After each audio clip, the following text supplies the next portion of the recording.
what do you think should be a part of basic education that it is not? I think that understanding right from when the kids are little that they have their own directives that they came into this life with. And those directives are different for everybody, and they're meant to be nurtured. Like my older son, he never liked the classroom. He just wanted to get up and leave all the time. He wouldn't do the homework. Ever. I mean, we're talking kindergarten, first grade, where it wasn't hard. He could do it. He didn't want to do it. So I just had to be patient and wait. And then when he was 18, like I literally sent him to India. I got a one-way ticket. I said, he was just unhappy because I can't do school anymore. I said, fine. You never liked it since you were 7, so here, I got him a one-way ticket to India. He's like, what is that going to do? I said, you'll see. And he flew in and he went to a teaching with the Dalai Lama and these monks, and then he just traveled around for 3 months and went to all these temples, went to Nepal, Lumbini, went to all kinds of different things, did a panchakarma, all these things, and learned. And then I was like, come back here. And he said, I don't want to go to college. I said, that's fine. You're very smart. College should be when you're ready and there's somebody you want to study with and you know what you want to learn.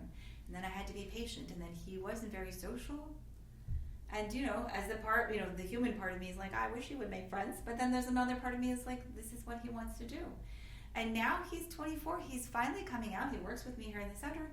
He teaches our advanced meditation class. He teaches the mantra. And I realized in retrospect, he needed to stay apart from other people because he was keeping his energy pure in his own way. Is that Ethan? Yes. Okay, I met him the other day. Yes. So he didn't necessarily know why he was doing it, but the deeper part of him did. And I understand from my kids and all the other kids that I treat as well, you have to trust that instinct in them and then work with it. And whatever your frustrations are, they're your frustrations. Because as a parent, you know what? You had your life. You have your life now. You make your own choices. Just because they're little, you're not meant to structure their entire life. You're meant to be the first teacher and guide for them. But that means guiding where their energy needs to go, not where you think it needs to go. Right? I remember my dad, he works in human resources for many years in a company, and he was telling me how when universities build their buildings and they put the greens down, or any public spaces, they tend to not put the sidewalks down first. What they do is they just put the grass down, and then they see where people walk. And then when they see where the paths are, then that's when they put the sidewalks, right? Because it's a natural, and it's kind of like us. Like, if we're going to over-direct our child, it's like putting the sidewalk down before we know where the path really naturally goes, Makes sense, yeah. So, and again, if you just trust your child that there's brilliance there waiting to come out, you have to be patient, because some kids will bloom when they're 10, some will when they're 20, some people will not bloom there to they're 60. Right? And if you understand, if you've ever studied any astrology, you can see very clearly. Yeah. Some people will have children, some people won't. Some people will be married, some people won't. Some people will excel in career, some people the focus will be family. It's going to be different. And the way I explain it to patients is, look, everybody has this ideal life they think they're supposed to have. I'm going to go to the right school and find the right job and meet the right partner, move to the right city, find the right apartment, have the right number of kids. They're all going to be perfect. I'm going to get along perfectly with my partner, and I'm going to die holding their hand, and we'll die simultaneously. That's great, right? Right? That's the idea.